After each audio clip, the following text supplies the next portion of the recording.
Catch it! Catch the wind! I almost have it. It pulls like a wild horse. The halls of the Caliph Harun al-Rashid's grand palace in Baghdad were usually abuzz with the serious whispers of viziers, the rhythmic clanging of palace guards' armor, and the soft, perpetual swish of silk robes. But today, the atmosphere was one of profound, polished boredom. The Caliph himself, seated upon his gilded throne, thumped his royal scepter thud, thud, thud against the marble floor, a monarch utterly devoid of amusement. Before him stood Abu Nawas, the palace's resident genius, poet, and incorrigible prankster. Abu Nawas, rarely seen without a slightly mischievous glint in his eye, stood with a deceptive air of humble deference. He was famous throughout the Abbasid Caliphate, not for his wealth or lineage, but for his sheer, audacious wit. His turban was perpetually tilted at a rakish angle, and his simple, sun-bleached tunic contrasted sharply with the extravagant, jewel-encrusted finery of the court. His presence was the only thing standing between the Caliph and a full-blown royal tantrum of ennui. "Abu Nawas," the Caliph sighed, his voice echoing with the mournful resonance of an overfed sovereign. "My kingdom is vast, my treasury is overflowing, and my patience is as thin as worn copper leaf. Entertain me, not with poetry, my soul aches for novelty, not with riddles, I have solved them all before breakfast." A heavy, humid air hung over the court, stifling the usual quick banter. The Caliph leaned forward, his eyes alight with a sudden, wicked inspiration. A gentle, cool whiff of wind drifted in through a high, arched window, carrying the distant, sweet scent of jasmine. The Caliph pointed dramatically at the invisible, benevolent current. "There!" he boomed, causing the nearest vizier, the Grand Vizier, Jafar, to jump with a sharp, suppressed gasp. "Abu Nawas, I set you a task, the most preposterous challenge ever conceived. Go out into my great city and bring me back that which you cannot hold, cannot see, yet fills every corner of my empire. Go and capture the wind. That cool, soothing current must be imprisoned and presented to me." A nervous murmur rippled through the assembled courtiers, a wave of shush, shush, shush, as they exchanged wide-eyed glances. Even the normally unflappable Abu Nawas blinked twice. The Caliph chuckled, a dry, rattling sound.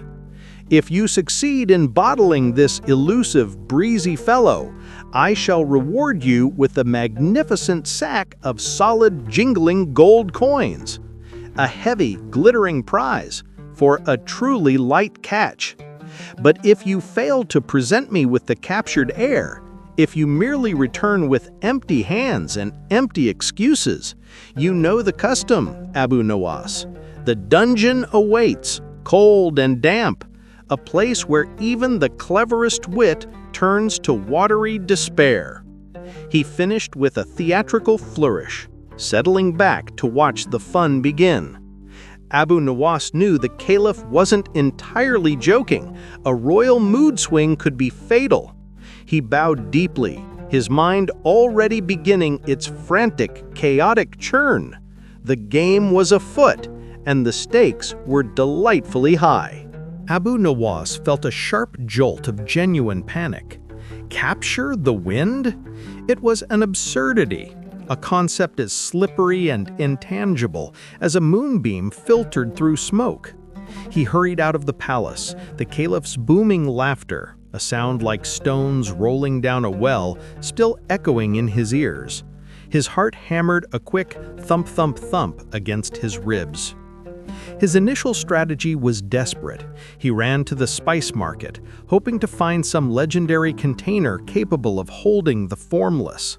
He interrogated vendors, his voice a frantic hiss of anxiety. "Tell me, good fellow, do you have a flask for the unseen? A jar for the gentle jet stream? A bottle for the breezy blur?" The spice merchant, a portly man whose beard smelled deliciously of cardamom and cloves, merely shrugged. "I have jars for powdered ginger, sir, and sacks for the sharpest saffron. But nothing, absolutely nothing, can contain the air we breathe. Go home, Abu Nawas. You've finally lost your wits." He wandered down the riverbank, where the sounds of the city were replaced by the calming slosh of water against the old stone walls. Fishermen were mending their gear, the heavy ropes rasping against the wooden decks. He saw an old man, Hakim, meticulously repairing a vast diamond-patterned fishing net, or jala. The net lay spread out on the ground, a delicate web of knots and loops designed to embrace the water and entrap the solid silver-scaled fish. Abu Nawas stopped, the frantic clatter of his previous thoughts suddenly silencing. He watched the light breeze move through the gaps, gently lifting the fine threads in a soft, soundless flutter. An absurd, yet gloriously logical idea took hold of him, blooming in his mind like a bizarre desert flower. "Hakim, my friend!" Abu Nawas called, his voice now steady and imbued with a strange, solemn cheer. "This jala of yours, it is designed to capture the visible bounty of the river, yes?" Hakim nodded, pulling taut a stray thread with a practiced snap. "Indeed, Abu Nawas, the smallest sprats or the largest carp are caught by the woven strength of the twine." "But what of the invisible?" Abu Nawas pressed, crouching down to run a finger along the coarse thread. "The water itself slips through, leaving only the solid matter. It separates the formless from the form. That is its true magic." He stood up, his eyes now gleaming with the familiar, wicked light. He burst into a short, sharp giggle of self-congratulation. The solution was magnificent in its sheer lunacy. The problem with capturing the wind was not that it was invisible, but that the Caliph needed proof that it had been caught. A jar would look empty, a box would feel weightless, but a net, a fishing net, was the perfect vessel for a tangible demonstration of the invisible. His internal rationale was beautifully twisted. Wind is unseen but felt. It needs a tool that can interact with it, yet allow its own essence to pass through, leaving behind the evidence of the struggle. The jala was the only tool that could hold the memory of the air, not the air itself. Abu Nawas bought the largest, most intricately woven net from Hakim, handing over a few coppers with a flourish. As he walked away, Hakim shook his head, muttering about poets and their odd obsessions, the clink-clink of the coppers barely audible over the swoosh of the net being folded under Abu Nawas's arm. The impossible task suddenly felt not only possible, but destined for theatrical success. The sun dipped below the date palms, painting the sky in fiery hues of orange and violet, giving way to the velvet blanket of the night. Abu Nawas was in his small, dusty courtyard, the enormous jala spread out before him like a shimmering, dark spiderweb. The silence was broken only by the distant hoot of an owl and the soft rustle of dry leaves. His preparation was a hilarious performance staged for an audience of precisely 0. He declared he had to cleanse the vessel of all terrestrial scent to make it worthy of the ethereal spirit of the wind. He began by washing the net in rosewater, splashing the fragrant liquid with loud, dramatic splish splashes. He then proceeded to purify it with smoke from incense, the sweet, smoky plumes curling upwards, making him sneeze as sharp a chew. He muttered incantations that were, in fact, rhyme couplets about cucumbers and clumsy shoemakers. "O mighty net, he whispered, his voice resonating with theatrical gravity. "Thou art now free of the taint of fish and mud. Thou art ready to snare the swift, slippery spirit that glides through the sky. Be firm, be fast, and let the wind leave its witness upon your threads." With his preparations complete, Abu Nawas ventured out under the cold, watchful eye of the crescent moon. He headed toward the sprawling, dew-kissed meadow outside the city walls. The air was cool and crisp, carrying the soft breeze of the nocturnal wind. Reaching the center of the open field, Abu Nawas took his stance. This was not a humble fishing exercise. It was a duel with the invisible. He gripped the net's thick rim, took a deep breath, and launched into a series of highly exaggerated martial arts-like movements. He twirled, he lunged, and he cast the net upwards with a mighty, roaring whoosh. The net soared, spreading out its dark pattern against the pale moonlight before descending with a soft thwack upon the damp grass. He repeated the action again and again, his movements becoming more and more frenzied. He was chasing after ghosts, battling shadows. Each swing was accompanied by his own dramatic sound effects, a heroic "ha" when he cast it, a frustrated "grr" when he missed, and a quiet, hopeful sigh when the net landed. His mind, however, was a whirlwind of frantic, self-deprecating commentary. "Oh, Abu Nawas," his internal voice groaned, a high-pitched whine of despair. "You are here, beneath the indifferent gaze of the stars, fighting a battle against nothingness with a fisherman's tool. This is the peak of human folly. A sack of gold or a damp, cold cell, that is the question. If only the wind would kindly hold still for a moment, just a single, self-respecting second. But no, it must flit and flutter like a mischievous imp. The Caliph is truly an evil genius to devise such a ridiculous demise for me." He pulled the net back, his arms aching, the woven strands yielding nothing but dew-drenched grass. He held it up to the moon, its geometric pattern starkly empty. Yet as he watched, a particularly strong gust of wind caught the netting, making it billow out dramatically with a sharp flap, flap, flap. For a moment, the net looked truly full of the rushing energy that defined the night. Abu Nawas grinned. The net had been embraced by the enemy. That was all the evidence he needed.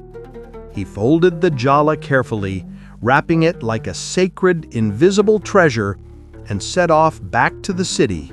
The heavy crunch of his sandals on the gravel path, the only sound of his victory march. The first light of dawn, a soft, blushing glow, found Abu Nawas already back in the bustling heart of Baghdad. Unlike his frantic rush the day before, he moved slowly, deliberately, and with an air of immense, almost religious importance. He held the great fishing net spread wide, draped not over his head, but held out in front of him, as if he were guarding a vast, invisible shield. The jala appeared utterly, indisputably empty. Yet Abu Nawas treated it as if it contained the finest Ming porcelain. The waking city was a cacophony of sound. The clanging of the blacksmith's hammer, the braying of a nervous donkey, and the constant rhythmic chanting of street vendors selling flatbreads. But the sight of Abu Nawas walking with his invisible trophy caused an immediate, collective sound of surprise. A wave of whispered commentary began to spread, a soft, undulating sizzle of gossip. "Did you see him? The poet has finally cracked," a baker hissed to his apprentice, wiping flour from his brow. "No, fool! He is showcasing a revolutionary new invisible weave," an old tailor exclaimed, adjusting his spectacles to peer closer. "I hear he caught 1,000 jinn in there last night," claimed a wandering storyteller, already concocting a tall tale to sell later. "They are small, silent, and very angry." Abu Nawas walked through the crowd, his face a mask of solemn, professional satisfaction. He allowed a slight cool drift of air to pass through the net, making the threads subtly vibrate. Then came the inevitable confrontation. A wealthy, self-important merchant named Omar, known for his ridiculously high turban and perpetually dissatisfied frown, saw Abu Nawas. Omar, whose voice was known for its high-pitched whining of complaint, pushed through the crowd, making his jewel-laden rings jingle-jangle. "Abu Nawas, what is this buffoonery?" Omar demanded, gesturing wildly at the empty net. "You are obstructing trade with this ridiculous theater. What is it you're carrying? Gold? Jewels? Spiced tea? Speak plainly, man!" Abu Nawas stopped, turning slowly to face the merchant. He leaned in, his voice dropping to a conspiratorial, reverent hush. "Tuan Omar," he said, his eyes wide with feigned earnestness, "you stand before the freshest, purest, and most exclusive merchandise in all of Baghdad. I am transporting wind, not just any wind, but the gentle, sweet-scented northern breeze plucked directly from the periwinkle fields of the distant hills." Omar sputtered, his expensive silks rustling in his fury. "Wind? You lunatic! It is empty, a mere fishing net." "Ah, but there is the genius of it," Abu Nawas declared, pulling the net slightly taut, causing a tiny whoosh of air displacement. "It is so light, so exquisitely subtle, that its absence of weight defines its true value. It is the very essence of purity. A small pocket of it escaped just now. Did you not feel the slight caress of its freedom? It only needs a few final careful touches, a bit of rose oil perhaps, before it is perfect for my royal customer." Omar stared, his mouth agape. He looked at the empty net, then at Abu Nawas's perfectly serious face, and then at the giggling, bewildered crowd. He finally gave up, shaking his head until his turban wobbled precariously, and stomped off, his heavy sandals making an angry clump, clump, clump. Abu Nawas allowed himself a brief, silent snicker. The merchant's confusion was the first successful payment of the day. He continued his walk, the sound of the public's astonished chuckle, chuckle, chuckle, following him all the way to the caliph's palace gates. The palace guards, accustomed to Abu Nawas's antics, managed to suppress their laughter with a few muffled ahems and coughs as he presented himself at the throne room. He entered with the same measured, proud step, the large jala folded neatly, tucked under his arm like a priceless scroll. The caliph, surrounded by his increasingly amused court, waited with a skeptical smile. His laughter from the previous day had softened into an expectant, dry chuckle. Abu Nawas performed a flawless, deep bow. "My lord, the commander of the faithful," he announced, his voice ringing with the sound of genuine triumph. "I return successful. The impossible task is done. Hamba has captured the wind, and I present the evidence to your majesty." He unfurled the jala with a dramatic snap of the threads, holding it up for all to see. It was, of course, demonstrably empty.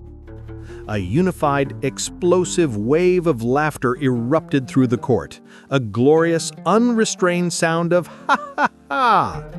The caliph threw his head back, his own laughter rising above the rest, a powerful, joyous roar that made the glassware on the side tables rattle.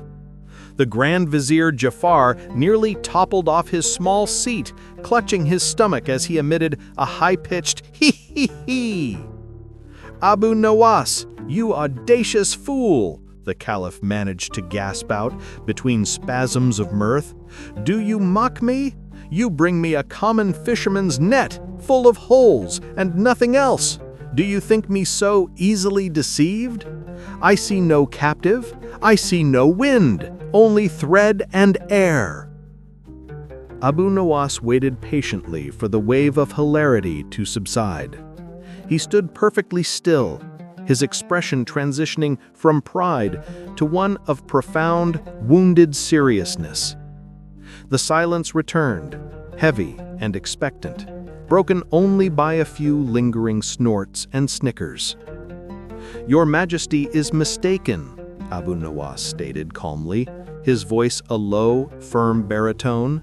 "You demand proof of the wind's capture, yet you look for a visible prisoner.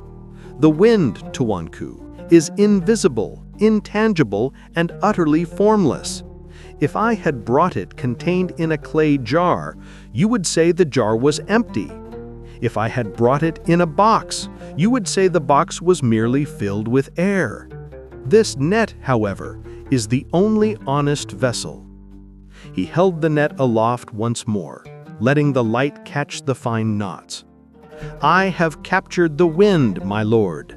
It is no longer in the net, for its essence must escape. But the wind, in its fierce struggle for freedom, has left behind its witness. It has left its indelible imprint on the threads. It is the perfect crime, Tuanku, where the prisoner leaves its signature behind." He finished his defense with a resolute nod. The Caliph's smile faded, replaced by a look of bewildered fascination. The court held its breath, the silence now a deep, thick blanket. The audacity of the logic was staggering. Abu Nawas had moved from a joke to a serious philosophical argument. The Caliph leaned forward, the glint of amusement returning, demanding, "Show me this witness, Abu Nawas. Show me the proof that is solid and cannot be refuted." The Caliph's demand for solid proof was the cue for Abu Nawas's meticulously planned performance. He knew that pure logic, however twisted, needed a physical anchor to truly convince the Caliph. Demonstration A. The frantic flutter. Abu Nawas bowed deeply. "Tuanku, the strength of the captured wind is such that it still retains a residual frantic energy, like a caged tiger pacing the limits of its cell. Its ghost is still rattling the bars." He moved swiftly to where a large ornate fan, designed to be operated by a nervous palace servant, stood near the Caliph's left side. The servant, bewildered, halted the rhythmic swoosh-swoosh of the fan. Abu Nawas placed the folded net directly against the wooden blades of the fan. He said, "Watch closely, my lord." He then gave the signal to the servant, "Now, fan the air fiercely." As the large blades began to move with rapid, powerful whooshing energy, the threads of the fishing net placed against the blades began to vibrate furiously. The loose strands trembled, and the entire net structure seemed to quiver and rattle with an unnatural energy. Abu Nawas pointed dramatically. "Behold, Tuanku, the strength of the captured wind is such that it still retains a residual frantic energy, like a caged tiger pacing the limits of its cell. Its ghost is still rattling the bars." The Caliph was utterly mesmerized. He leaned forward, his royal chin resting in his hand. He could clearly see the wobble and feel the slight drag created by the resistance. It was an optical illusion, based on displacement and proximity, but it looked exactly as Nawas described. The net was haunted by a fierce, captive energy. Demonstration B. The self-drying signal. Before the Caliph could comment, Abu Nawas snatched the net away. But there is a greater proof of the wind's industry, Tuanku. For the wind is a worker. It is the great dryer of the world. He hurried out of the throne room and returned moments later, the net dripping heavily. Water streamed from the threads with a loud, messy drip, drip, drip on the marble floor. He had clearly doused it thoroughly. Abu Nawas said, "Humba must confess, Tuanku. The wind fought fiercely. It was a tiring chase. My net, worn out by the spiritual wrestling match, is now damp with the sweat of the effort." Then he lifted the net high above his head, holding it steady in the naturally flowing, warm air of the hall. He spoke with the conviction of a mad scientist. "Now observe the second struggle. The wind I captured, although escaped, is a proud and industrious entity. It will not tolerate the sight of its former container being soiled by water. See how the surrounding atmosphere, still loyal to the spirit of the captured air, immediately sets about restoring its honor." They watched. Slowly, inevitably, the warm air of the palace began its work. The light threads of the jala began to lose their sheen of wetness. Within minutes, the heavy drip stopped, replaced by the silence of evaporation. The net was dry. "The wind is industriously drying itself," Abu Nawas exclaimed, throwing his hands up in a grand flourish. "The evidence is clear. The air around us, infused with the power and spirit of the captured wind, performs its most characteristic task. It makes things dry. This demonstrates the lingering, potent influence of the very breeze I snared." The Caliph merely stroked his beard, his face a mixture of deep thought and mounting hilarity. The demonstrations were utterly ridiculous, yet completely compelling. They were not proof of the wind's capture, but proof of Abu Nawas's genius for theatrical misdirection. Abu Nawas knew he was halfway there. The Caliph was amused, but the crucial sack of gold required a final, undeniable flourish that bypassed logic entirely and appealed straight to the Caliph's senses. He needed to make the Caliph believe he could smell the victory. "Tuanku," Abu Nawas declared, approaching the throne with a respectful, measured pace, the net held carefully between his two hands. "The purest proof is often found in the most subtle of senses. You have seen the struggle, you have seen the industry. Now you must experience the essence."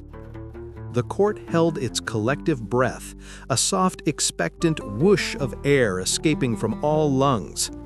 "I present to you the very aroma of the captured wind," Abu Nawas whispered, his voice hushed and reverent.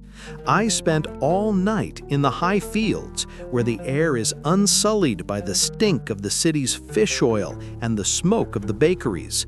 I have captured the unadulterated spirit of the morning. Please, my lord, incline your head and inhale this gift of the pristine air." Abu Nawas slowly, meticulously brought the empty fishing net close to the Caliph's royal nose.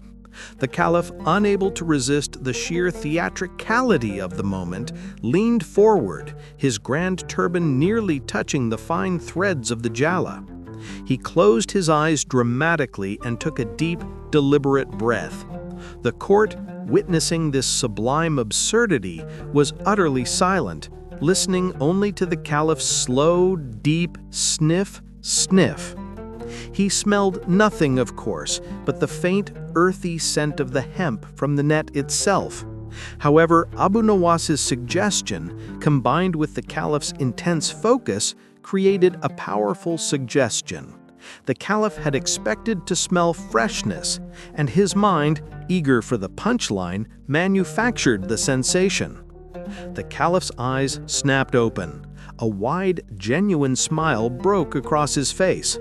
"By the beard of the Prophet, it is It is fresh. It is cleaner than the air in my own garden. A cool, crisp nip to the nostrils. A subtle scent of dew and distant, unidentifiable blossoms. You have succeeded in capturing the aroma of nothingness, Abu Nawas.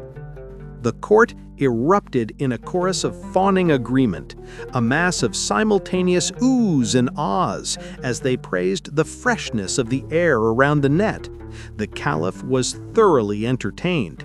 The laughter that followed was light and joyful, signaling approval. Yet, as the Caliph settled back, he tapped his scepter again, a firm, non-negotiable tuck-tuck. "Excellent, Abu Nawas. You have proved you can capture my imagination. You have captured my amusement.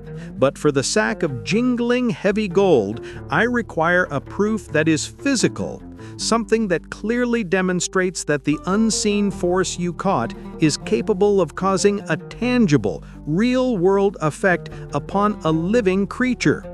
Give me one final, solid, undeniable piece of evidence, or the gold remains in the treasury and the dungeon doors open with a mournful creak." The final definitive challenge was set. Abu Nawas did not hesitate. He had anticipated this final demand for an irrefutable physical result. He scanned the assembled ministers and courtiers, his gaze settling on the Grand Vizier Jafar. Jafar was the perfect target, perpetually self-important, sneeringly skeptical of Abu Nawas, and possessed of a high-pitched yelp that was highly amusing to the Caliph. "Your Majesty," Abu Nawas announced, his voice carrying the calm of a man about to commit a glorious act of treason.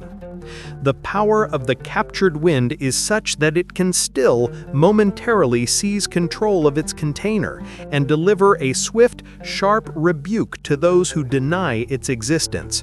For the ultimate proof, I need a living target." He pointed directly at Jafar. "I shall demonstrate the wind's ability to strike a man down." Jafar, who had been snickering quietly, a soft, repetitive huff, huff, stopped dead. His eyes went wide. "Me? Strike me? What nonsense! The net is empty, Your Majesty. This is assault." The Caliph, however, was already enjoying the spectacle. He waved a dismissive hand at the panicking vizier. "Silence, Jafar! It is merely an experiment. If Abu Nawas fails, you may write his sentence yourself. Proceed, Abu Nawas."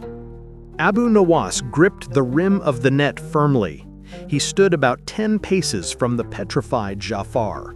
He took a run-up, a quick, light pat, pat, pat of his sandals on the marble, and with a powerful roaring hi-yah, he launched the heavy, damp fishing net through the air, aiming squarely for the minister's head.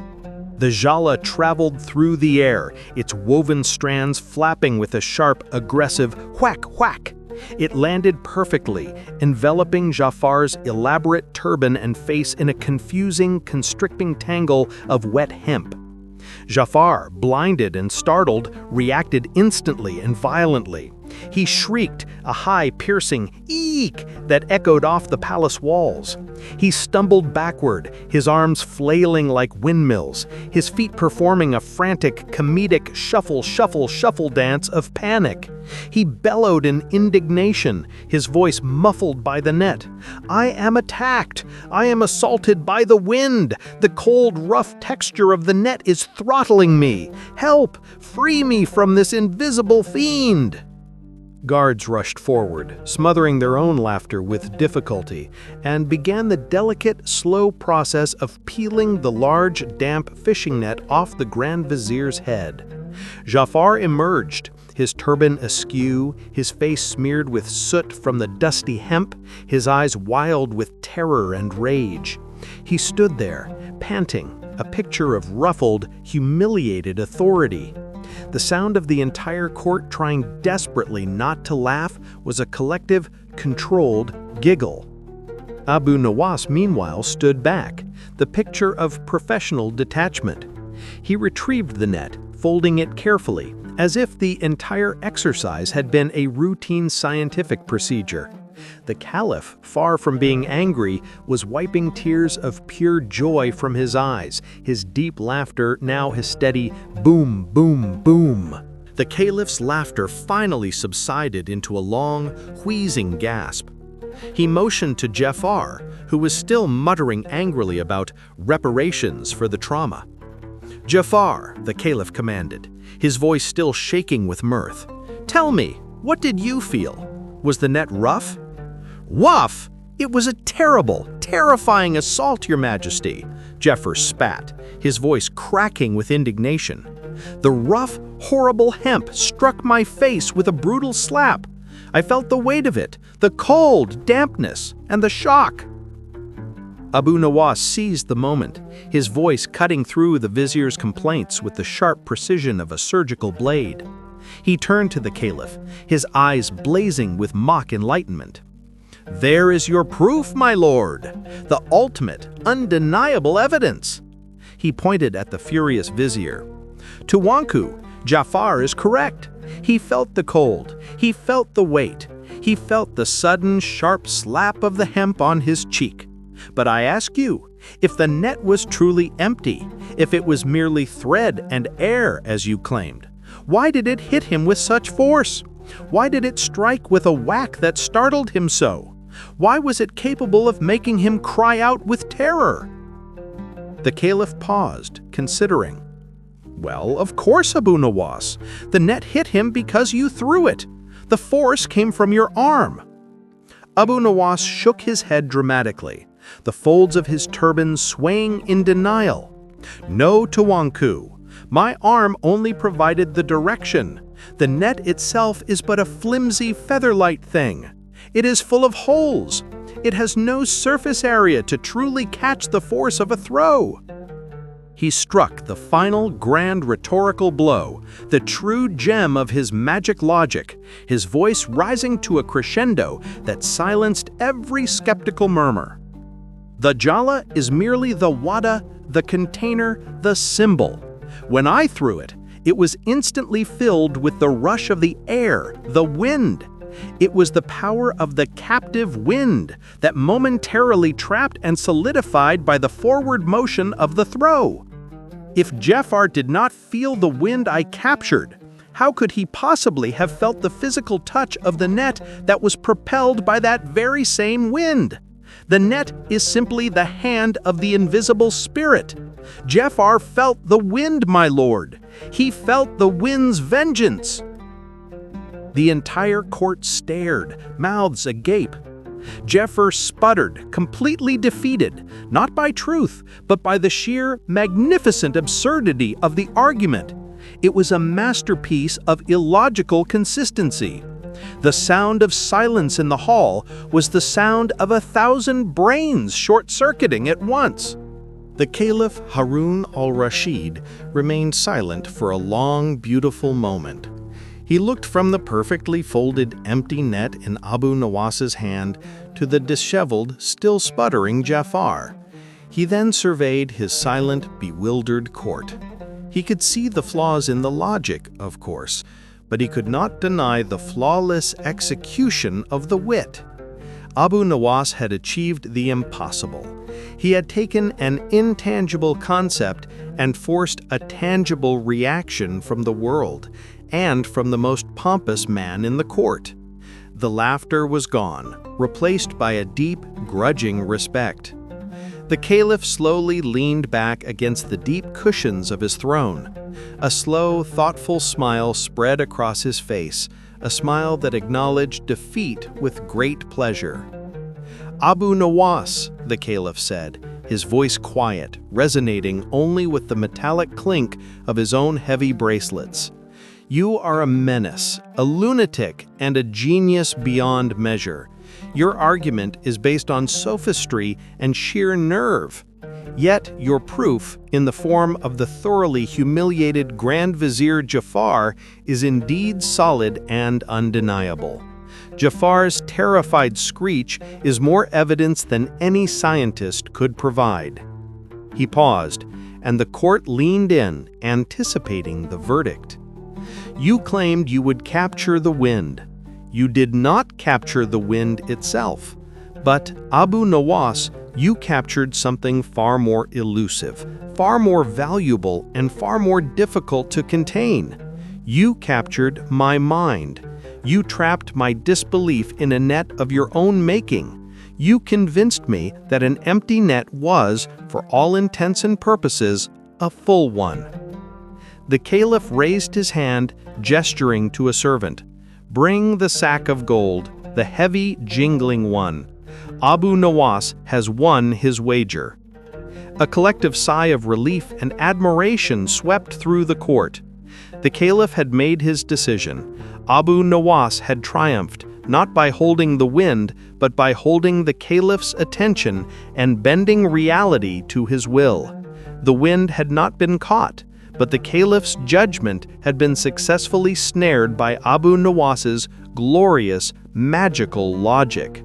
The trial was over, and the jester was once again the victor. The palace servant, with visible effort, dragged forward a heavy leather sack, the contents making a dull, satisfying clunk, clunk, clunk as it moved across the marble. The Caliph personally presented the sack to Abu Nawas. The gold coins within made a beautiful, rich chime, chime, chime sound as Abu Nawas accepted the sack. The weight was substantial, causing him to stagger slightly, but he regained his balance with a wide, triumphant grin. His prize, tangible and heavy, was the perfect contrast to the invisible thing he had ostensibly caught. "My sincerest gratitude, O Commander of the Faithful," Abu Nawas exclaimed, his eyes glittering not just with avarice, but with the joy of artistic victory. "The jingle of this gold is the sweetest music in all the land, a sound far superior to the silent, invisible whoosh of the wind." The Caliph chuckled, pleased with the outcome. "Now go, Abu Nawas, go and enjoy your spoils, and perhaps find a new, less flammable hobby than throwing wet, smelly nets at my ministers." But Abu Nawas did not move.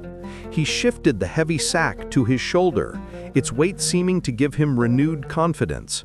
He then made a surprising, unusual request, his voice taking on a strangely eager, boyish quality.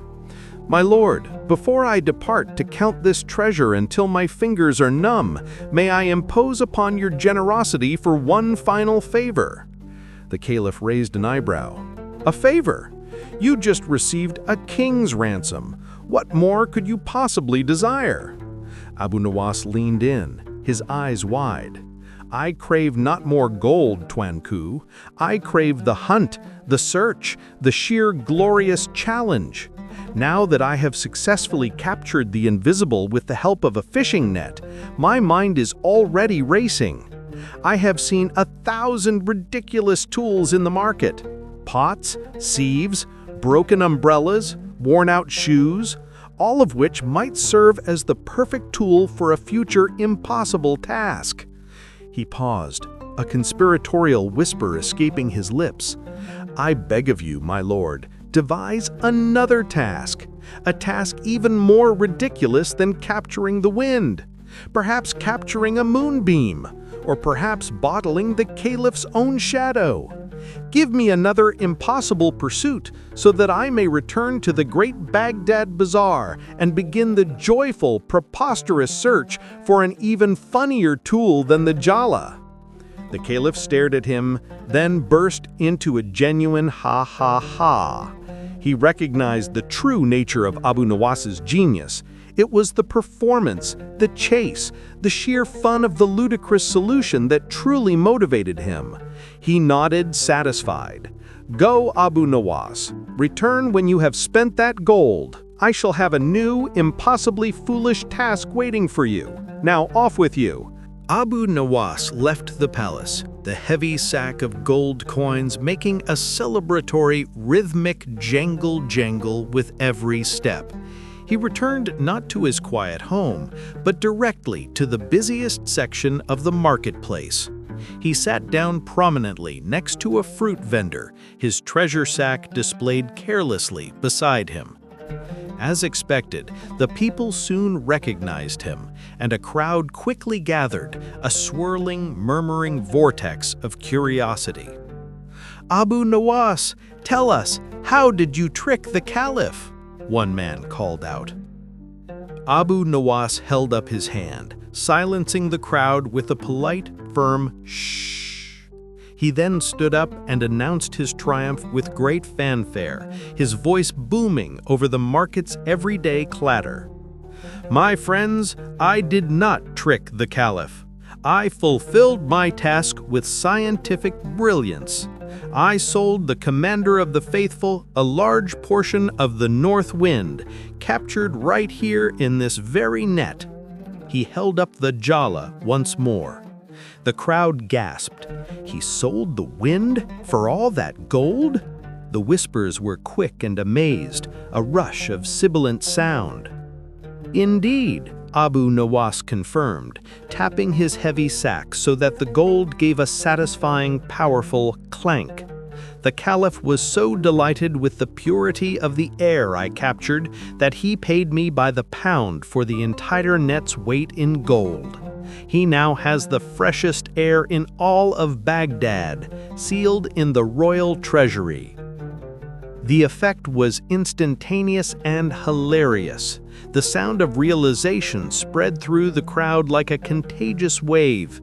If Abu Nawas could sell the air captured in a net for a sack of gold, then anyone could. Suddenly, the market was alive with a chaotic, desperate energy. People rushed off, their feet pounding the dusty ground with frantic thump, thump, thump. "Run! Get the nets!" a fisherman yelled, abandoning his cart. "My old canvas sack, that can hold the wind better!" cried a street cleaner. "I need a sieve! The Caliph might prefer a finer mesh for the gentler breezes!" shouted a baker. The sound of people running, arguing, and scrambling for any wide-meshed container filled the air. They returned in droves, carrying fishing nets, flour sifters, laundry hampers, and even perforated cooking utensils. They began casting their nets wildly into the air, their actions mimicking Abu Nawas's dramatic midnight routine, only now it was broad daylight and utterly ridiculous. The market was suddenly filled with the confused flap, flap, flap of nets being thrown at nothing. Abu Nawas, seated calmly amidst the chaos, simply smiled. The gold was his, but the real reward was the delicious collective folly he had unleashed upon the city. He watched the ridiculous spectacle he had created, the sound of the people's grasping ambition a sweeter melody than any lute. The sun began its slow, majestic descent, casting long, peaceful shadows across the courtyard of Abu Nawas's humble home. The sack of gold, now resting safely inside, was an imposing presence. The fishing net, the great tool of his victory, was hung neatly on a hook, drying in the evening breeze. Abu Nawas sat outside, sipping a cool drink and reflecting on the day's absurdity. The distant, faint sounds of the city were now softer, replaced by the gentle chirp of crickets. He mused over the nature of his victory. The wind, he realized, was the perfect analogy for his own peculiar genius. Kachur-dikan, he used the Arabic word for cleverness, his voice a soft, self-aware murmur. Wit. Like the wind, it is completely unseen, a thing of the spirit, a formless entity. Yet it possesses the power to move things of great weight, a caliph's judgment, a vizier's reputation, a heavy sack of gold. He had not physically caged the air, but he had leveraged its essence, its intangibility, its power, and its mystery to achieve a real, concrete result. The true capture was not of the element, but of the human perception of that element. The door to his courtyard opened, and the Caliph Harun al-Rashid entered, surprisingly alone and dressed simply, without the usual regal pomp and circumstance. He sat down beside Abu Nawas. "I heard the market reports, you rascal. My people are all now trying to catch the air. You've turned my capital into a glorious asylum of hopeful fools." "It is simply the infectious nature of ambition, Tuanku. I merely provided the tool and the precedent." They sat together in comfortable silence for a while, listening to the soft, rhythmic hush of the wind moving through the palm fronds above them. "Tell me, Abu Nawas," the Caliph finally asked, his voice low, "what impossible task shall I set you next? Capturing moonlight in a shoe, or weighing a thought on a balance?" Abu Nawas smiled, his eyes twinkling in the fading light. "Whatever it is, my lord, I will find a tool that is perfectly, wonderfully, and ridiculously wrong for the job, for that is the only way to make the impossible truly fun." They both shared a deep, hearty laugh, a sound of mutual respect and long-standing camaraderie. The wind, free and untamed, continued to sigh and swoosh through the city, unaware that its brief, silly capture had resulted in a fortune. Abu Nawas, the master of the impossible, waited patiently for the next ridiculous challenge. The game was never-ending. The Caliph Harun al-Rashid, emboldened by the triumph of the previous wager, summoned Abu Nawas back to the court. The palace halls were still echoing with the quiet gossip of the courtiers, recalling the day the Grand Vizier Jafar was assaulted by the north wind.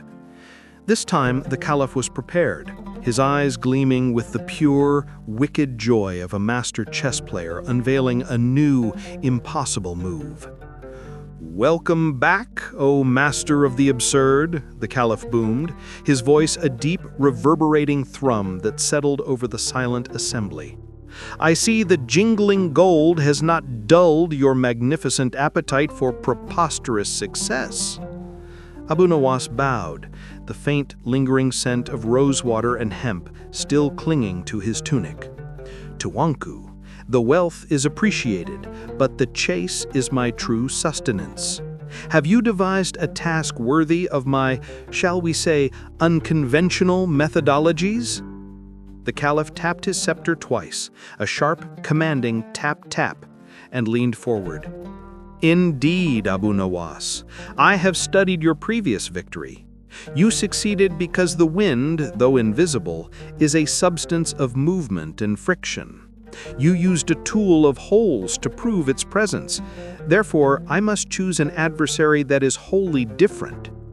He swept his hand toward the tall, arched window of the hall, where the first sliver of the crescent moon was just beginning to cast a faint silvery sheen onto the marble floor. The light was silent, cold, and utterly untouchable. "Behold, the moonbeam," the Caliph whispered, his voice dropping to a theatrical hush. "Your new challenge, Abu Nawas, is this. Capture a sliver of that lunar light. You must present it to me, contained, solid, and undeniably real, before the morning prayer, before the sun's harsh light can extinguish its subtle magic." The Caliph's eyes narrowed, delivering the crucial constraint with a dramatic flourish. "And this time, I forbid the use of any woven apparatus, no nets, no sieves, no linen bags. If I see a single thread of hemp, the deal is off. The moonbeam must be captured by a tool that is its philosophical opposite. Go, Abu Nawas, and return with moonlight, or face the consequences." The Caliph concluded with a dramatic snap of his fingers, the sound sharping the quiet room. The court exchanged nervous, audible gulps. How do you catch light without obscuring it? Abu Nawas, instead of panicking, emitted a slow, satisfied chuckle. The Caliph's prohibition was in fact the greatest gift. It forced him to abandon the idea of capture by entanglement and embrace a new, grander absurdity, capture by containment. He hurried away from the palace and into the still, bustling night market. His mind worked like a frantic, self-defeating clock. To catch the ethereal light, I need a tool that is perfectly designed to capture the heavy, dark, and wet. His search took him past merchants selling everything from shining copper pots, clank, clank, to soft velvet cloths. Shh, shh. None were right. Then, behind a forgotten stall, he saw it. A rusted, ancient, broken umbrella. Its canopy was ripped and stained, its wooden handle chipped, and its metal ribs were twisted into grotesque, useless angles. It was designed to repel water and block sunlight, yet it failed even at that. It was perfect. "Aha!" Abu Nawas cried, his voice a sharp, triumphant "ha!" He snatched up the ruined object, the rusted joints creaking in protest. The ultimate weapon, a device that is the enemy of all light and moisture, yet fails utterly in its purpose. It shall contain the lunar spirit. He paid the bewildered vendor a single resonant copper coin. Clink! Explaining solemnly, "This is a vessel of deep philosophical significance. It is a symbol of protection that offers none. It shall be the prison for the purest form of light." Back in his courtyard, Abu Nawas began his preparations. He scrubbed the rusty metal of the umbrella ribs with rough sand, creating a grating, metallic, screeching sound that made his neighbors wince. He patched the remaining scraps of the canopy, not to seal it, but to leave deliberate, geometric gaps. "The wind escaped through the net's holes," he lectured his invisible audience. "The moonbeam must be encouraged. It must enter through the gaps of its own free will, believing this broken shell to be a humble receiver of light, rather than a defiant blocker of rain. I shall lull the moonbeam into a false sense of security." He spent hours running about his courtyard, launching the broken umbrella into the air with a dramatic, whooping "hup!" It would descend with a soft, useless thump, but Abu Nawas's mind was set. The ultimate wrong tool was ready. Abu Nawas ventured out into the silent, moonlit desert edge, carrying the absurd, broken umbrella like a sacred religious relic. The air was cool and still, broken only by the sharp, regular squeak-squeak of the umbrella's rusted joints as he walked. He found a smooth, flat expanse of white sand where the moonlight fell thickest. A long, sharp, silver shaft of light stretched from the heavens to the ground.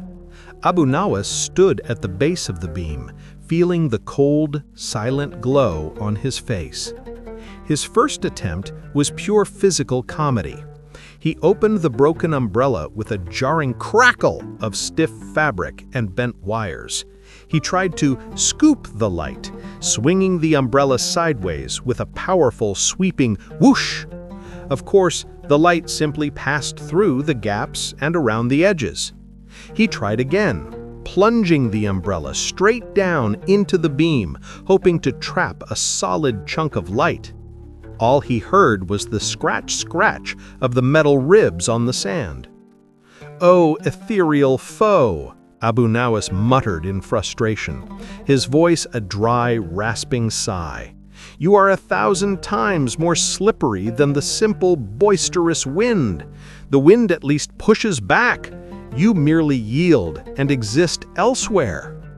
He sat down, dejected, the umbrella resting beside him. He closed his eyes, listening to the vast, empty silence of the desert night. His mind, which was usually so frantic, suddenly grew quiet. The Caliph said, "I must bring back the beam, contained and solid.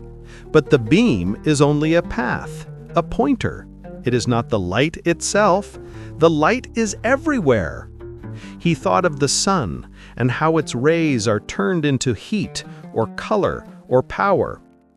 He needed to turn the moonbeam's essence into something that could be held.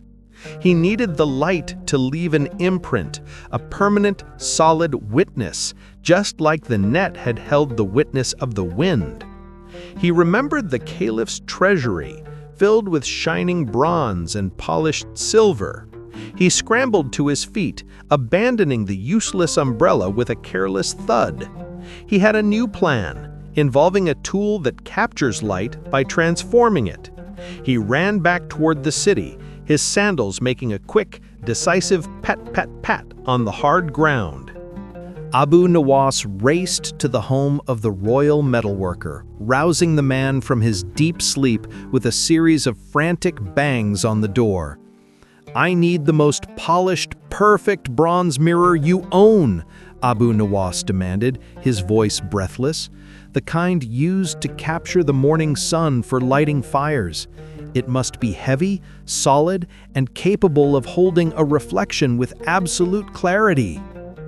The metalworker, grumbling with an unhappy groan, finally produced a large, heavy bronze disc, polished to a mirror-like perfection. It was heavy, reassuringly clunky in Abu Nawas's hands. He paid handsomely and rushed back to the silent meadow. He returned just as the moon was beginning its descent, the light now weaker, a pale, milky wash across the sand.